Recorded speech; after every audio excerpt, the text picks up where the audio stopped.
Hello everyone, I am going to explain the prediction of the pricing of Boston housing using the linear regression. First of all, we will import the Boston housing data. For that, we will import some common libraries that are essential for any machine learning project. Some of these are the NumPy. NumPy is used to handle the multidimensional array. Then Pandas, it is the open source which provides the easy way to use the data structure and data analysis. Then Matplotlib, it is the Python 2D plotting library. Then matplotlib.pyplot. It is the collection of the command styles functions that make a matplotlib work like the MATLAB. Then matplotlib animation. It is used to make an animation. For our project, we will importing the libraries from scikit-learn. It is the free software machine learning library for the Python programming languages. It provides the many machine learning algorithms modules for many common tasks such as loading dataset, then splitting dataset, then pre-processing, model evaluation. For the loading dataset, we will use the load button. Then the mean square error function. It is used to compute the mean square error between the predicted and the true values. Then train test split. It is used for splitting data into the training and testing dataset. Then we will use the min max scalar function. It is for the normalizing data. Then HTML. HTML is used to display the result on the screen. Now we will import the load the dataset by using the load button function, and we will describe it by the printing boston.descr, where descr is commands are printing the characteristics of the Boston housing. After that, we can see here there are 13 numerical or categorical predictives, and last one, usually the last one, it is the 14th one, is a target. Then we will put data into the pandas data frame features. There are the 13 features, and there are into the 506 rows and 13 columns. Then we will do some simple operation on the features, that is printing the age. Now we will put data into the pandas data frame, that is a target. We can find the minimum and maximum values of target dataset by using the function minimum and maximum respectively. Now next step is to concatenate the features and target into the single data frame. For that, we using the panda library. The features and targets are concatenated into a single data frame. The axis is usually 0, means by default its value is 0, but for now we are making it as 1 for a column. Now we have done our first step, that is the importing of the Boston housing data. The next step is to a data visualization. For that, data visualization is between the features and dataset. Pandas data frame provide the method called describe. It gives the count, then mean, standard, minimum, then percentile and max, where count is the number of rows, mean is the num mean of column, then standard is the standard derivation of the column, then min is the minimum value, then the maximum is the maximum value from the column, and percentile is used in statistics, which is indicates the value below which gives the percentage of observation false. Then we will use the roundup function, which is we will use to precise it up to the 2 decimals. Now we have done the data visualization. The next step is to correlation between the target and attribute. The correlation is a statistical technique to show the how strongly pair variables are related. That is, to perform the linear regression, we should know which features predict the target variable best. First step is to calculate the correlation between the every column. For that, we are using the standard correlation coefficient, that is a Pearson, where correlation takes the single parameter, that is the Pearson. There are other three parameters we can take, but that are not that much efficient. That's why we have taken the Pearson.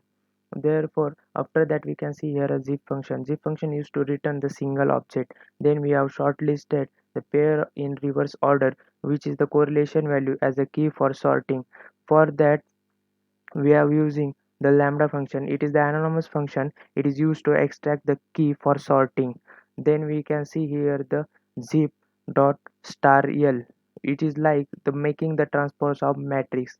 Then the plotting of correlation with respect to target variables as a bar graph. Then the next step is to generate the list of indices in the range that equals to a length of attribute.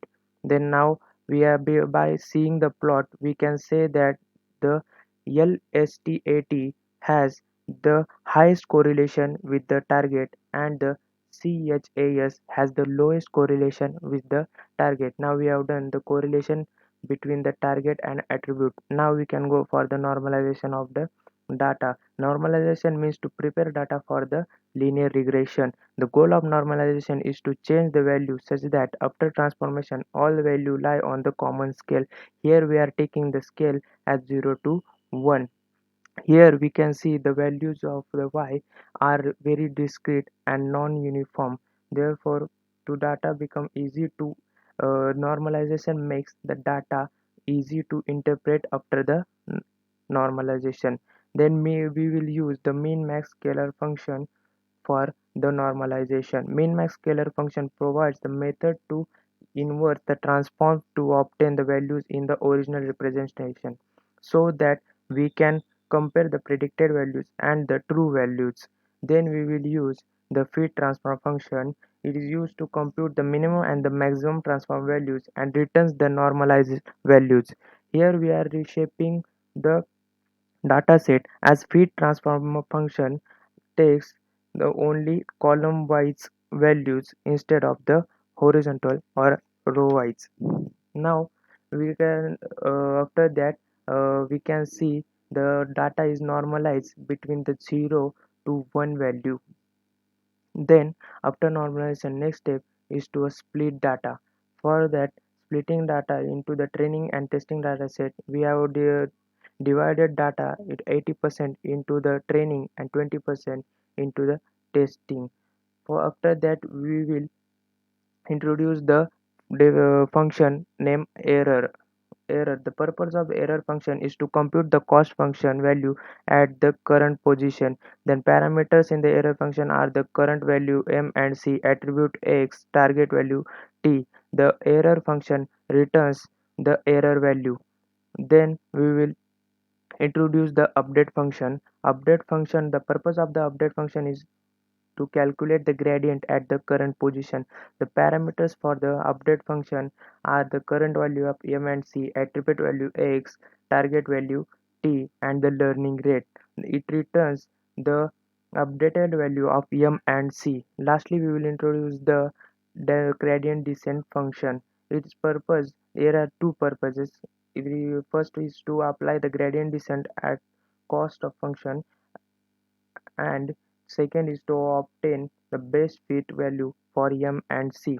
The parameters for the gradient descent function are initial value of m and c, then attribute value x, then target value t, then learning rate, number of iteration, and last one is the error threshold, where error threshold is the minimum acceptable value of the error.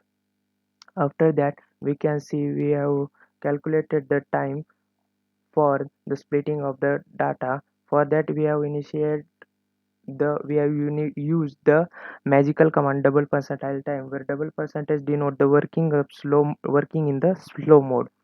We have initiated the value of m as 0 0.9, then value of c equals to 0, learning rate at 0.001, then iterations we have given as a 250, then error threshold at 0.001. Now we have calculated the wall time as 128 milliseconds. Now we are ready for visualization of the training model. For the visualization of training model, first of all, we have called the function subplot. It returns the figure and the axis object. We have stored that in the figure.ax. They initialize the line object by calling the function on the plot with the empty array for x and y coordinate. Set animated equals to true, which shows that this line is the animated. Then we will define the init function. Init function do not take any parameters, and it returns the in. Then Then after that we'll define the update function takes the single parameter, that is frame. Now after defining function, we can instantiate the func animation object. The func animation takes the few parameters, that is fig, update frame, then init function, and blit equals to true, where blit is the related to the internal working of the matplotlib. Here we can see the animation of the prediction of the data, that is model training visualization, we can see from this plot. Now we have calculated the error visualization. In error visualization, we will see the final position of the regression line, how it has come to that position, we can see from this video. Then we have plotted the error versus iteration. We can see from that plot that error value is decreasing with the each iteration. For first few iterations it decreases rapidly, then after that after certain iterations the plot is nearly the parallel. Now the prediction of the house prices. The compute the prediction house predicted values to the x values using the line equation with the m and c values learned from the gradient descent. By using the mean square error function, the y test value predicted as below. We can see from here. Then we have used the created data frame using the testing data and predict data and plot for the same. We can see it from here. Now we can do the prediction of the prices. For that we will reshape the predicted x test y test arrays from the row to column. We can use the inverse transform function for the original representation of the dataset. Then we will scale the predicted x test y test array and store as the predicted x scaled, then y test scaled. The scaling adds the extra dimension to the each array, which can remove by the slicing. Now we have done the prediction of the pricing of the Boston housing using the linear regression. Thank you.